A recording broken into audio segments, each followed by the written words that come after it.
முதல்ல குரு பகவான் எப்போ வக்ரமாகிறார், குரு பகவான் கோச்சாரத்தில் எந்த ராசியில் இருக்கார் அப்படின்னு பார்த்துட்டா, குரு பகவான் ரிஷப ராசியில் இருக்காரு. வரக்கூடிய புரட்டாசி மாதம் 23ஆம் தேதி 9/10/2024 அன்னைக்கு குரு வக்ரம் அடைகிறாரு. தை மாதம் 22ஆம் தேதி 4/2/2025 வரைக்கும் குரு வக்ரகதியில் இருக்கக்கூடிய ஒரு சூழ்நிலை. இந்த தை 22ஆம் தேதி அன்னைக்கு குரு வக்ர நிவர்த்தி அடைகிறார். கிட்டத்தட்ட 4 மாதங்கள் 120 நாட்கள் குரு வக்ரகதியில் இருக்கக்கூடிய ஒரு சூழல். இது வருஷம் குரு வக்ரமாகிறது தான், ஒரு ஸ்பெஷலான ஒரு விஷயம் ஒன்றும் கிடையாது. ஆனா குரு வக்ரமாகும் போது சில மாற்றங்கள் உண்டாகுது கண்டிப்பா. ஸோ அதை நம்ம என்னென்ன மாற்றங்கள் அப்படிங்கிறத நம்ம பார்க்க போறோம். இப்போ குரு வக்ரமானா வக்ர பயிற்சி ஆகுது, அதாவது ரிஷபத்திலிருந்து பின்னோக்கி நகர்ந்து மேஷத்துக்கு ஏதாவது பயிற்சி ஆகுதா அப்படின்னு கேட்டால் அப்படியெல்லாம் ஒன்றும் கிடையாது. வக்ரம் ஆரம்பிக்கிறதும் வக்ரம் முடிவடைகிறதும் ரிஷபராசிக்குள்ளேயே முடிஞ்சிடுது. குரு வக்ர பயிற்சியில ஆகிறது இல்லை இந்த வருடத்துல. ஸோ இப்படிப்பட்ட ஒரு அமைப்பு நடக்க இருக்கு. அதனால கடகராசிக்கு என்னென்ன மாற்றங்கள் நடக்க இருக்கு அப்படிங்கிறத பார்க்க போறோம். கடகத்திற்கு லாபஸ்தானமான ரிஷப ராசியில குரு பகவான் இருக்காரு. குரு பகவான் வக்ரம் கூட ஆகிறாரு. கடகராசிக்கு அவர் 6, 9க்கு அதிபதி. 6ஆம் அதிபதி வக்ரமாகிறது நல்ல விஷயம். 9ஆம் அதிபதி வக்ரமாகிறது சற்று யோசிக்க வேண்டிய, கொஞ்சம் நிதானிக்க வேண்டிய ஒரு விஷயம்தான், இல்லைன்னு சொல்லல. ஆனா அந்த குரு பகவான் நின்ற வீடு 11ஆம் இடம், லாபஸ்தானம், ஜெயஸ்தானம், வெற்றிஸ்தானம். நம்ம என்னென்னவெல்லாம் யோசிக்கிறோமோ, எதெல்லாம் செய்யணும்னு நினைக்கிறோமோ அதையெல்லாம் செய்து முடிக்கிறதுக்கு உண்டான வல்லமையை தரக்கூடிய ஸ்தானம். நம்மளுடைய ஆசைகள் பூர்த்தியாகக்கூடிய ஸ்தானம். ஆசைப்படுறது 5ஆம் இடம், அந்த ஆசை பூர்த்தியாகக்கூடிய ஸ்தானம் 11. ஸோ அந்த இடத்துல போய் சுபகிரகமான குரு பகவான் உங்க ராசிக்கு 9ஆம் அதிபதி, பாக்கியஸ்தானாதிபதி போய் உட்கார்றது நல்ல விஷயம். கூட ஒரு வக்ரம் அடைகிறார் அப்படிங்கும்போது ஒரு லாபஸ்தானத்துல எந்த கிரகமும் வக்ரம் அடையலாம், தப்பில்லை அப்படிங்கிற ஒரு கூற்றுக்கிணங்க குரு பகவான் 11ஆம் இடத்துல வக்ரம் அடைகிறது உங்களுக்கு யோகத்தை தான் செய்யும், மாற்றம் இல்லை. அட போங்க சார், ஆல்ரெடி நம்ம அஷ்டம சனியில ரொம்ப கஷ்டப்பட்டு இருக்கிறோம். எந்த ஒரு காரியத்தையும் நல்லபடியா நடத்தி காட்ட முடியல. எந்த ஒரு காரியத்தை தொட்டாலும் அது பலவிதமான இடைஞ்சல்களுக்கு அப்புறம் தான் ஒரு ஏறத்தாழ ஒரு அளவுக்காவது நடந்துடுது, நினைச்சபடி அதுவும் நடக்க மாட்டேது. ஸோ இந்த மாதிரி ஒரு சூழ்நிலையில் இருந்துட்டு இருக்கோம். பொருளாதார கஷ்டம் இருக்குது, குடும்பத்துக்குள்ள பிரச்சனைகள், சங்கடங்கள் இருக்குது, கடன் வழக்குகள் எல்லாம் இருக்குது, தொழில் அந்த முன்னா இருந்த மாதிரியான ஒரு ஓட்டம் இல்லை. ஸோ இந்த தொந்தரவுகளோடு இருந்துட்டு இருக்கிறோம். இப்போ போய் குரு 11ஆம் இடத்துல வக்ரமாயி உட்கார்ந்தா யோகத்தை செய்யும் அப்படின்னு சொல்லிட்டு இருக்கீங்க. இதெல்லாம் நடக்குமா சார் அப்படின்னு கேட்டால் கண்டிப்பா நடக்கும், கண்டிப்பாக நடக்கும். அதுல எந்த மாற்றமும் இல்லை. 11ஆம் இடத்து குரு நண்பர்கள் மூலமாக நல்ல ஆதாயத்தை ஏற்படுத்துவார். நண்பர்கள் மூலமாக ஆதாயத்தை ஏற்படுத்துவார். எதிரிகளையும் நண்பர்களாக மாற்றும் வல்லமையை உங்களுக்கு ஏற்படுத்தி தருவார். இதுல எந்த மாற்றமும் இல்லை. யாரெல்லாம் எதிர்த்தாங்களோ அவங்க எல்லாம் உங்களுக்கு நண்பராக மாற போறாங்க. எதிரிகளே இல்லாத ஒரு சூழ்நிலை உருவாக போகுது. இதுக்கு முன்னாடி நினைச்சிட்டு இருப்போம், நம்மளை விட நம்மளோட எதிரிகள் பலமா இருக்கிறாங்க, அதனாலதான் நம்மளோட எதுவும் செயல்படுத்த முடியல அப்படிங்கிற ஒரு எண்ணம் இருந்துட்டு இருக்கும். ஸோ அப்படியெல்லாம் கிடையாது, நீங்க பலமாக போறீங்க அப்படிங்கறத சொல்லுது. முதல்ல மனசு தெளிவாயிடும். ஏன்னா ஒரு வக்ர சனி பகவான் 5ஆம் இடத்தை பார்க்கிறாரு, கூடவே குருவின் பார்வையும் 5ஆம் இடத்துக்கு இருக்கு. மனசு தெளிவாயிடும். கடன் நிவர்த்திக்குண்டான ஒவ்வொரு வேலையும் நடக்கும். எவ்வளவு கடன் இருந்தாலும் சரி, கடன்ல ஒரு பகுதியாவது இந்த காலகட்டம் அடைச்சிடுவீங்க. இந்த வக்ர குரு தரக்கூடிய ஒரு நல்ல பலன்ல இது ரொம்ப ரொம்ப முக்கியமான விஷயம். அதே போல உடல் தொந்தரவுகள் ஏதாவது இருந்துட்டு இருக்கு அப்படின்னா கடகராசிக்கு உடல் தொந்தரவுகள்ல இருந்து விடுதலை கிடைக்க போகுது. அல்லது நோய் அதிகமா ஆகாம கூட இருக்கும், நோய் கட்டுக்குள்ள இருக்கும். அது ரொம்ப முக்கியமான விஷயம். அதிகமாகாம இருக்கிறதே பெரிய விஷயம்தான். இப்ப நம்ம நாட்டுல கிடைக்கக்கூடிய மாத்திரை மருந்துகள் எல்லாம் சாப்பிட்டு நோயோட தான் வாழ்ந்துட்டு இருக்கோம். நம்ம மருந்துகளை சாப்பிட்டு நோயை உண்டாக்கிறோம். நல்லா விழிப்புணர்வோட பார்த்தா அதுதான் உண்மை. ஸோ அப்படி இருக்கக்கூடிய காலகட்டங்கள்ல நோய் மீண்டும் அதிகரிக்காமல் பார்த்துக் கொள்கிறது. தாய்மாமன் அப்படிங்கிற உறவு உங்களுக்கு முழு சாதக பலன்களை தர இருக்கிறார்கள். அவர்கள் மூலமாக நினைத்த காரியங்கள் உங்களுக்கு சக்சஸ்ஃபுல்லா நடந்தேறும். வேலையில் இருந்து வந்த டென்ஷன், பிரஷர், ஒர்க்லோடு எல்லாமே கம்மியாகும். சில நபர்கள் சுயதொழில் பண்ணிட்டு இருப்பாங்க, சரியான வேலையாட்கள் கிடைக்காம இருந்துட்டு இருந்திருக்கும். ஸோ அந்த விஷயம் மாறுது. நல்ல வேலையாட்கள் கிடைக்கிறதுக்கு உண்டான ஒரு சூழலை இது ஏற்படுத்துது. கண்டிப்பா நல்ல வேலையாட்கள் கிடைப்பாங்க. வேலையில் இருந்து வந்த சுணக்கங்கள் நீங்குது. நல்லா பர்ஃபார்ம் பண்ணி உங்களுக்கு உண்டான அங்கீகாரத்தை பெறறதுக்கு உண்டான வாய்ப்புகளை இது ஏற்படுத்தி தருது. இப்போ வக்ரகுரு என்ன பண்ணுதுன்னா, வேலையில நல்ல மாற்றத்தை கொடுக்குது, கடன் நிவர்த்தியை தருது, எதிர்ப்புகளை ஜெயிக்க வைக்குது, உடல் நோயை சரி செய்யுது. அதே போல கணவன் மனைவியிடையே இருந்து வந்த கருத்து வேறுபாடுகளை நீக்குவதற்கு உண்டான வேலைகளை செய்யுது. இத்தனை விஷயங்கள் அந்த வக்ரகுரு 11ஆம் இடத்துக்கு வக்ரகுரு செய்யுது. நினைச்ச காரியத்தை நினைச்சபடி ஜெயிக்கிறதுக்கு உண்டான வல்லமைய, தைரியத்தை, நல்ல மனப்பாங்க கொடுக்குது. நண்பர்கள் மூலமா நல்ல ஆதாயத்தை ஏற்படுத்துது. ஸோ இதெல்லாம் பாசிட்டிவான விஷயங்கள். 11ஆம் இடத்து குரு பகவான் கொஞ்சம் நெகட்டிவா செய்யக்கூடிய ஒரு அமைப்பு அப்படின்னு என்னன்னு பார்த்துட்டீங்கன்னா, உங்களுக்கும் உங்களுடைய தந்தைக்கும் இடையே கருத்து வேறுபாடை ஏற்படுத்துவார். தந்தை தன்னுடைய எண்ணங்களை, தன்னுடைய சிந்தனையை உங்கள் மீது திணிப்பார். அவர் சொல்றத கேட்கணும், அவர் சொல்ற மாதிரி நடந்துக்கிடணும், அவர் சொல்றது மட்டும்தான் சரி அப்படின்ற மாதிரியான ஒரு எண்ண போக்கோட நம்ம கிட்ட பேசுவாங்க. கொஞ்சம் பிடிவாதம் அதிகமா இருக்கும். திருப்திப்படுத்தவே முடியாது உங்களுடைய தந்தையை. நீங்க எவ்வளவுதான் அவங்கள தங்கமா தாங்கினாலும் திருப்திப்படுத்தவே முடியாது. அவங்களோட ஸ்டாண்ட்ல அவங்க நின்றுட்டு தான் இருப்பாங்க.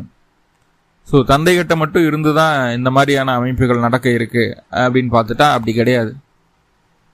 உங்களுக்கு மேலுள்ள மேல் மூத்த அதிகாரிகள், இல்லை உங்களுக்கு மேலே இருக்கக்கூடிய, உங்களுக்கு கட்டளையிடக்கூடிய அதிகாரிகள் யாராக இருந்தாலும் சரி, அவர்களிடம் நீங்கள் நல்ல பெயரை இந்த காலகட்டம் எடுக்க முடியாது. இது உங்களுடைய காரிய தடைய சொல்லல. ஆனா என்ன காரிய வெற்றி கிடைச்சாலும் அதற்குண்டான ரெகக்னேஷன் உங்களுடைய பெற்றோரிடம், அதை முக்கியமா தந்தைகிட்டையும் மேலதிகாரிகிட்ட இருந்து கிடைக்கவே கிடைக்காது அப்படிங்கறத சொல்லுது. அவ்வளவு ஸ்ட்ராங்கா சொல்லுது. ஸோ இது ரொம்ப ஒரு முக்கியமான விஷயமா பார்க்கப்படுது. கூடவே வெளியூர் வெளிமாநில பயணங்கள், படிப்பிற்காக, வேலைக்காக, தொழிலுக்காக மேற்கொள்ள வேண்டிய ஒரு கட்டாயம் இருந்தது அப்படின்னா அதன் மூலமாக நல்ல லாபம் உங்களுக்கு கிடைக்குது. அந்த பயணத்துக்கு உண்டான ஆயத்த பணிகள் எல்லாமே தோய்வா நடக்குது, லேட்டா நடக்குது, ஸ்லோவா நடக்குது அப்படிங்கறது சொல்லுது. ஸோ இது எல்லாம் அந்த 11ஆம் இடத்து குரு வக்ரம் பெறறதுனால நடக்கக்கூடிய சின்ன சின்ன தீமைகள். இப்போ குரு 11ஆம் இடத்திலிருந்து தன்னுடைய 5ஆம் பார்வையை உங்க ராசிக்கு 3ஆம் இடத்தை பார்ப்பார். இது என்ன செய்ய வருது அப்படின்னா, அதிகப்படியான தைரியத்தை, தன்னம்பிக்கையை, துணிச்சலை தரக்கூடிய ஒரு சூழல்ல உங்களை கொண்டு வந்து நிற்பாடு. மனசுக்குள்ள அவ்வளவு தைரியம், தெம்பு, எவ்வளவு பிரச்சனைகள் வந்தாலும் சமாளிச்சிடலாம் அப்படிங்கிற ஒரு மனதைரியம் இதுக்கு முன்னாடி இருந்ததை காட்டிலும் இப்போ 2 மடங்காகிறது. ஏன்னா அது வக்ரம் பெற்ற குருவினுடைய பார்வை 2 மடங்காகிறது. அஷ்டமச்சனியினுடைய பாதிப்பை சமாளிக்கும் மனப்பக்குவத்தை இந்த குரு பகவான் தருவார். காலி நிலம், பத்திரம், டாக்குமெண்ட்ல இருக்கக்கூடிய பிரச்சனைகள், 2 வீலர் சம்பந்தமான விஷயங்கள், இந்த பாதை சம்பந்தமான தகராறுகள், டாக்குமெண்ட் சம்பந்தமா எத்தனை தொந்தரவுகள் இருந்தாலும் சரி, அந்த தொந்தரவுகளை இந்த காலகட்டம் உங்களால சரி செய்துக்க முடியும், திருத்த முடியும். எடுத்துக்காட்டுக்கு ஆதார்லயே உங்களுக்கு நேம் சேஞ்ச் ஆயிருக்கு அப்படின்னா கூட இப்ப போய் கரெக்டா இது பண்ணீங்கன்னா டக்கு டக்குன்னு உங்களுக்கு வேலை நடந்துடும். மத்தரத்துல ஏதாவது சேஞ்சஸ் பண்ணணும் அப்படிங்கிறது இதெல்லாம் நடக்கும். அதே போல விரல்களில் அணியக்கூடிய ஆபரணங்கள், கழுத்தில் அணியக்கூடிய ஆபரணங்கள், காதுகளில் அணியக்கூடிய ஆபரணங்களை வாங்கக்கூடிய ஒரு சூழல் உண்டு. ஆபரண சேர்க்கை உண்டாகும் அப்படிங்கிறது சொல்லுது. முக்கியமா இந்த ஆபரணங்கள். இது ஒரு நல்ல விஷயம். 3வதா மாமனார் அப்படிங்கிற உறவும் இளைய சகோதரம் அப்படிங்கிற உறவும் கொஞ்சம் நம்மளுடைய கருத்துக்கு எதிராக செயல்படுவார்கள். உங்களுடைய எண்ணத்தை அவர்களிடம் சொல்லி விவரித்து நல்ல பெயர் அவர்களிடம் வாங்க முடியாது. நீங்க என்ன சொன்னாலும் அதை காது கொடுத்து கேட்கக்கூடிய தன்மையில் அவங்க இருக்க மாட்டாங்க. இந்த 2 உறவுகளும் உங்களுக்கு எகெயின்ஸ்டா செயல்படுவாங்க, அல்லது உங்களுடைய கருத்துக்கு மாற்று கருத்து தெரிவிச்சுக்கிட்டே இருப்பாங்க. மாமனார், இளைய சகோதரன். அப்போ இந்த 2 உறவுகிட்ட இருந்தும் கொஞ்சம் தள்ளி இருக்கிறது நன்மை. அக்கம் பக்கத்தினர்கிட்ட பேச்சுவார்த்தைகளை குறைச்சிக்கோங்க பெண்களாக இருந்தீங்கன்னா. ஏன்னா உங்ககிட்ட சில விஷயங்களை நல்லதாக வாங்கிட்டு அதை அப்படியே உல்டா பண்ணி வெளியில் மாற்றி சொல்லிடுவாங்க. கடைசியில் நீங்கள் தான் சொன்னீங்கன்னு சொல்லி உங்கள் பேரை இழுத்து விட்ருவாங்க.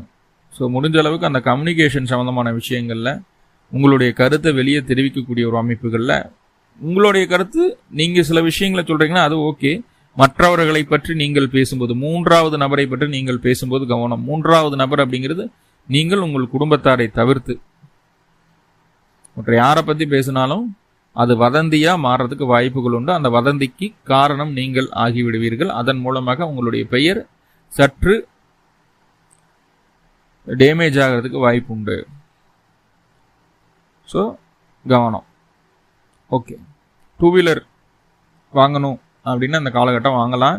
அது நல்ல ஒரு பலனை உங்களுக்கு ஏற்படுத்துது. வாங்க முடியல, ரொம்ப கஷ்டமாக இருக்குது, என்னால் அதை வாங்கவே முடியல அப்படின்னு நினச்சிட்டு இருந்தாலும் அந்த சூழலெல்லாம் தாண்டி ஏதோ ஒரு வகையில் லோன் கிடைச்சிடும்.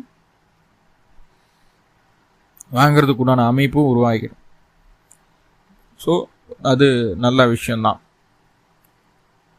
படிப்பில் இருந்து வந்த தடை தாமதங்கள் நிவர்த்தியாகும். கடுமையான முயற்சிகளை செய்து படிக்க ஆரம்பிப்பீங்க. அதனால் நல்ல நாலேஜும் உண்டாகும். ப்ராக்டிக்கல் நாலேஜ் நிறைய கெயின் பண்ணக்கூடிய காலகட்டம் குழந்தைகளுக்கு, மாணவர்களுக்கு. ஓகே, தாயாருக்கு இருந்து வந்த மருத்துவ செலவுகள் படிப்படியாக இந்த குரு வக்ர காலத்தில் குறையிறத நீங்கள் பார்க்கலாம். மருத்துவ செலவுகள் தாயாருக்கு குறையும் அப்படிங்கிறத சொல்லுது. குருவினுடைய பார்வை 7ஆம் பார்வையாகி அது 5ஆம் இடத்திற்கு விலகுறதுனால குழந்தைக்காக முயற்சி செய்திருக்கக்கூடிய கடகராசி என்பவர்களுக்கு சின்ன சின்ன மருத்துவ அமைப்புகளை செய்யும்போது, அதாவது ஹாஸ்பிட்டல் போய் சின்ன சின்னதாக ட்ரீட்மெண்ட் ஏதாவது ஒன்று, சின்ன ஹாஸ்பிட்டல் போனாலும் சரி, சிம்பிளாக ஏதோ ஒரு ட்ரீட்மெண்ட் எடுத்துட்டு அதுக்கப்புறம் அந்த குழந்தைக்காக முயற்சி எடுக்கும்போது கண்டிப்பாக புத்திர பேர் அப்படிங்கிறது உங்களுக்கு கிடைக்கிறதுக்கு உண்டான சூழ்நிலையை சொல்லுது. குருவினுடைய 7ஆம் பார்வை விழுகுது. குருவினுடைய 7ஆம் பார்வை 5ஆம் இடத்துக்கு விழுகுது. ஸோ இது என்ன சொல்ல வருது அப்படின்னா, ரொம்ப நாளாக குழந்தை இல்லாத தம்பதியருக்கு குழந்தை கிடைக்கிறதுக்கு வாய்ப்புகளை கண்டிப்பாக ஸ்ட்ராங்காக சொல்லுது. நீங்கள் கடக ராசி கூடவே கடக லக்னமாக இருந்தாலும் சரி, இல்லை உங்களுக்கு என்ன தசையோ புத்தியோ எது நடந்தாலும் அந்த தசநாதனோ அந்த புத்திநாதனோ கடகத்தில் இருந்தால் கூட போதுமானது. இப்போ சின்னதாக மருத்துவ செலவுகள் செய்த பின்பு குழந்தை கிடைப்பதற்குண்டான சூழல்களை இந்த குரு பகவான் ஏற்படுத்தி தருவார். அதுக்கு சின்னதாக ஒரு பரிகாரம் இருக்கு. ஸோ அதை செய்யும்போது இன்னும் அது ஸ்ட்ராங் ஆகுது. உங்கள் அருகில் நீங்கள் இருக்கிற ஏரியாவில் எங்காவது யானையினுடைய சாணம் கிடைச்சதுன்னா அதை கொண்டு வந்து காய வச்சு தினமும் தூபம் போட்டுவாங்க. கண்டிப்பாக குழந்தை பேர் அப்படிங்கிறது உறுதியாக கிடைக்கும். அதே போல் சீரகம் இருக்கு இல்லையா, சீரக தண்ணியை தினமும் குடிச்சிட்டு வாங்க. சீரக தண்ணி நல்லா காய்ச்சி ஆற வச்சு அந்த தண்ணியை தினமும் குடிச்சிட்டு வாங்க. இந்த ரெண்டையும் செய்யும்போது கண்டிப்பாக குழந்தை பேர் கிடைக்கிறதுக்கு வாய்ப்புகள் அதிகரிக்குது. குருவினுடைய பார்வை, பாக்கிய பார்வை உங்களுடைய ராசிக்கு 7ஆம் இடத்துக்கு விலகுது. கணவன் மனைவி இடையே இருந்து வந்த பலவிதமான கருத்து வேறுபாடுகள் நீங்குவதை உணர முடியும். கட்டாயமாக. பார்ட்னர்ஷிப்பில் இருந்து வந்த தொந்தரவுகள் படிப்படியாக குறையிறத காட்டும். இந்த பிரச்சனைகள் குறையும் பார்ட்னர்ஷிப்பில். ஆனால் நம்மளுடைய சூழலை எடுத்து சொல்லும்போது அவங்க புரிஞ்சுக்க மாட்டாங்க. உங்கள் பார்ட்னர்கிட்டையோ உங்களுடைய வாழ்க்கை துணைகிட்டையோ, அதை பிஸ்னஸ் பார்ட்னரை சொல்கிறேன், பிஸ்னஸ் பார்ட்னர்கிட்டையோ வாழ்க்கை துணைகிட்டையோ உங்களுக்கு தேவையான உங்களுக்கு உரிய அங்கீகாரம் கிடைக்காமல் போகும். ஸோ அதனால் கொஞ்சம் வாழ்க்கை துணைகிட்ட கொஞ்சம் டிஸ்டன்ஸை மெயின்டைன் பண்ணுற மாதிரியான ஒரு சூழ்நிலை உண்டாகும். இருந்தாலும் பிரிவினை அப்படிங்கிறது இங்கே சொல்லலை, டிஸ்டன்ஸ் மெயின்டைன் பண்ணணும் அப்படின்னு நினைப்பீங்க. அதே போல் உங்களுடைய வாழ்க்கை துணை தன்னுடைய குடும்பத்தோட டைம் ஸ்பெண்ட் பண்ணணும்னு நினைப்பாங்க. இது ரெண்டும் உங்கள் 2 பேர்த்துக்குள்ள சின்ன கேப்பை உருவாக்கும். ஸோ அதை சரி செய்திக்க வேண்டிய கட்டாயம் உங்கள்கிட்ட இருக்கு. நம்மளுக்கு எதை தொட்டாலும் ஜெயிக்குது, வெற்றி ஆகுது, அப்போது இதில் எதையா எப்படியாவது அச்சீவ் பண்ணிடுவோம் அப்படின்னு நினச்சி அதை நோக்கியே ஓடக்கூடாது. ஸோ அதனால் இந்த விஷயத்தை நம்ம கவனமாக கவனிக்க வேண்டிய ஒரு சூழ்நிலை உண்டு. ஓகே, இப்போ இந்த மாதம் நிறைய பாசிட்டிவான விஷயங்கள் இருக்குது அந்த குரு வக்கரத்தால். சின்ன சின்ன நெகட்டிவ் இருக்குது இல்லையா, அந்த நெகட்டிவாக பாசிட்டிவாக மாற்றிக்கணும்னா என்ன பண்ணலாம்